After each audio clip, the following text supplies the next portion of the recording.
네, 자, 반갑습니다. 네, 6월달, 7월달, 8월달 그 문제풀이 과정에 대해서 궁금증이 많아가지고 제가 약간의 그 안내를 해드릴게요. 이전에는 저희가 7, 8, 9 해서 영역별 모의고사를 치렀죠. 근데 모의고사를 해보니까 문제가 23문제잖아요. 전체 문제가 23항목을 가지고서 풀어보는데 답까지 전부 다 해보니까 7월 달에 갑자기 이런 느낌? 갑자기? 갑자기 모의고사를 본다? 백지를 드리니까 너무 당황해하면서 잘 써내지를 못하는 거예요. 그렇다고 해서 그래서 영역을 좀 좁게 해서 모의고사를 3개월 과정으로 했더니 이제 그 영역을 혼자 공부하는 사람들이 많아 혼자 해내야 되니까 그래서 감당하기가 어렵다 이런 생각들을 많이 했고요. 그리고 그래서 갑자기 느낌을 좀 없앨 수 있는 방법이 없을까? 혼자 공부하지 않고 중요한 영역 이론은 했는데 다시 한번 어때요? 리뷰를 하면서 중요한 핵심들을 한 번 더 짚어주면 어떨까 이런 생각을 하게 된 거예요.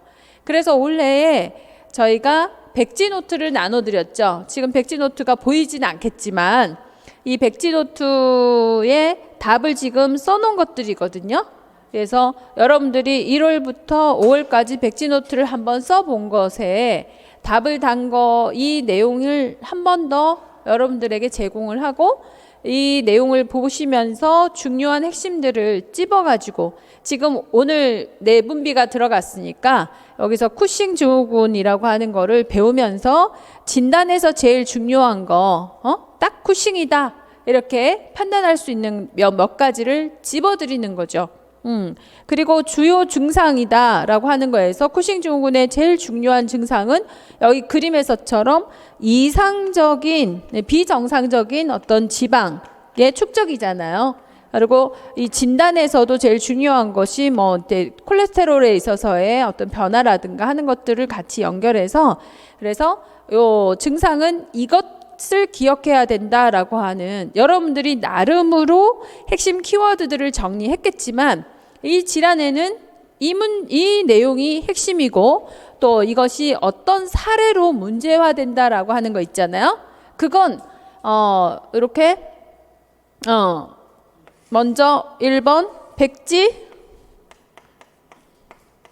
이 노트를 통해 가지고서 1단계 백지 노트를 통해 가지고서 이미 답안이 있는 거 그죠? 이전에는 답이 없는 백지 노트였고 지금 6, 7, 8월에는 백지 노트에 답안이 있는 걸로 핵심 내용을 정리를 한 번 더 하는 거죠.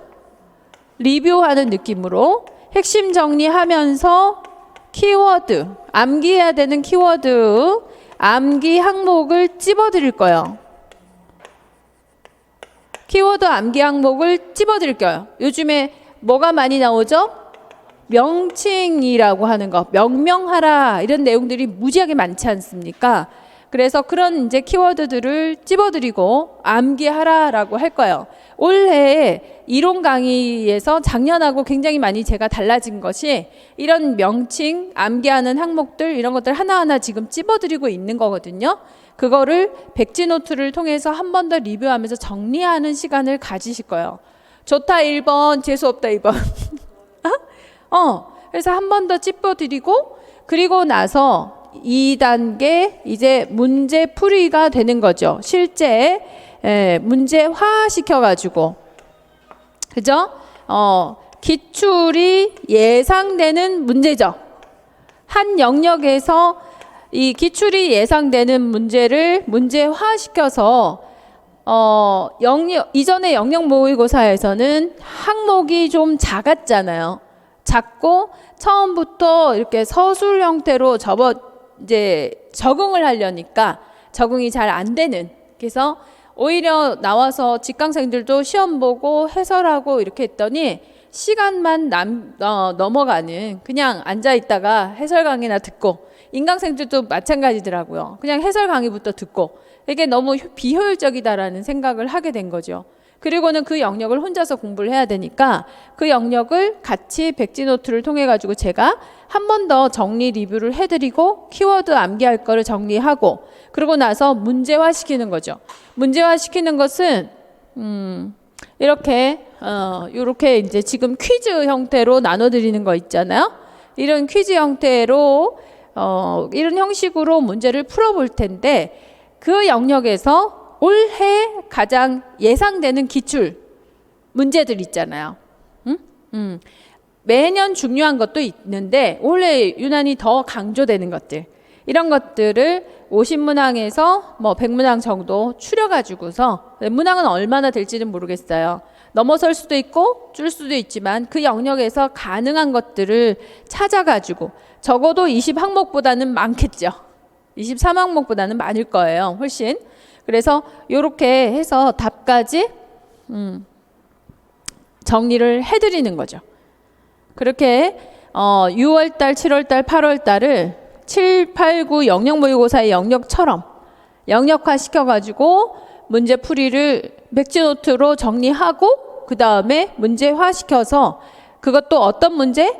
기출이 예상되는 즉 최적화시킨 거죠. 2022년에 최적화시킨 문제 2022년에 최적화된 문제죠. 문제풀이는 2022년 적중 예상입니다. 그래서 여기가 아마 포커스가 되지 않을까 싶어요. 그래서 매주 프린트로 문제가 나가는데 제가 고민하고 있는 거는 문제를 먼저 한 주 먼저 드리고 여러분이 풀어보고 그 다음에 해설을 그 다음 주에 백지노트 핵심 정리하면서 해설을 하는 것이 더 낫지 않을까 생각을 해서 문제를 한 주 정도 앞에 먼저 드리는 걸로 어떠세요? 괜찮으시죠? 그래서 풀어보시고 그래야만 효과가 있으니까 또 답만 듣지 마시고 문제 풀어보라면 좀 풀어보시고 그러고 나서 이제 백지노트에서 정리 쫙 하면서 문제에 대한 정리 그리고 왜 이런 문제를 냈는가에 대한 근거 이런 것들을 한 바퀴 쭉 훑어내면 여러분들한테 도움이 훨씬 많이 되지 않을까 싶어요. 그러고 나서 9월 달에 이제 9월 달, 10월 달에 총괄이죠. 총괄 영역 모의고사가 들어가면서 영역별로 이렇게 총괄식으로 지역사회 간호학, 뭐 성인 간호학 이렇게 해가지고서는 쫙 풀어내서 모의고사를 서술을 한번 해본다면 모의고사도 잘 재밌게 잘 써낼 수 있지 않을까 싶어요. 그렇게 해서 9월 달, 10월 달에는 첨삭해 드릴 거예요. 9, 10월 달에 모의고사 치는 거는 첨삭을 해드릴 거고 그리고 11월 달에 이제 실전 모의고사로 연결해서 전체적인 시험 문제를 한번 풀어보고 들어가시면 머릿속이 정리되지 않을까. 제가 이런 형식으로 바꾼 데에는요. 이 최근의 경향이 어떤 형태로 변했습니까? 굉장히 폭이 확대가 되고 또 A급은 깊이가 깊어졌어요. 그죠? 그래서 내용이 굉장히 많이 확대되고 깊어졌고 답은 어때요? 단순화되어 가고 있는 거예요. 답은 아주 명쾌하게 단순화되어 가고 있어서 찝어드리는 내용들이 필요하다라는 생각에서 그래서 과거에 뭐 이렇게 중재 내용을 뭐 5가지 쓰세요, 3가지 쓰세요 이런 이제 열거식의 답안이 아니라 명칭과 근거, 병태 생리적인 근거, 그죠? 사례와 그리고 어떤 내용 이런 형태가 되기 때문에 그게 그 형태에 맞춰 가지고 제가 문제를 한번 쭉 내용을 훑고 문제를 한번 풀어볼 수 있는 기회를 가지고 그러고 나서 모의고사 치는 게 낫겠다. 그래서 제 생각은 또 6월에 한 번, 7월에 한 번, 8월에 한 번 줌 미팅을 한 번씩 해볼 생각이에요. 그래서 줌 미팅을 통해서 여러분들하고 다 같이 모인 장소에서 답 쓰는 거 있죠. 지나간 문제들 중에서 여러분들이 쓰는 답안 그거를 한번 제출하게 해서 비교해 보시는 시간을 가질 거예요. 그러면 누구는 답을 똑같은 답이지만 이렇게 표현을 할 수 있고 또 B 형태로 표현할 수 있잖아요. 그래서 어떤 표현이 가장 적절한가에 대해서 이제 1시간 정도 시간을 두고 여러분들하고 만남의 시간을 가져가지고 해볼까 싶어요. 그래서 6월, 7월, 8월 이렇게 한 번씩들 줌 미팅을 한번 해보려고 준비를 하고 있는데 6월 달은 너무 바쁠 수도 있어요. 6월 말에 6월 26일쯤인던가 6월 말에 모의고사 오픈 모의고사를 한번 볼 거거든요. 공개 모의고사. 그래서 줌 미팅 대신 공개 모의고사를 한번 봐서 그 답안을 가지고 줌 미팅을 할까? 그런 생각도 있어요. 그래서 여러분들 의견이 있으시면 저한테 주시고요. 일단 매우 정확한 거는 뭐냐? 명확한 거는 6월에 모의고사를 치겠다. 그리고 제가 여러분들 답안을 가지고 줌 미팅을 준비하고 있는데 그 시기적인 것은 그때 상황을 봐서 제가 공지를 해드릴게요. 그러면 줌 미팅이 언제다라고 하면 들어오셔서 답안 쓰는 요령 같은 것들 서로 한번 얼굴 보시면서 할 수 있는 시간을 마련을 할게요. 이렇게 6월, 7월, 8월에 문제 풀이를 진행하려고 생각하고 있습니다. 그래서 좋으시면 저랑 함께 또 달려나가 보도록 할게요. 네, 감사합니다. 네.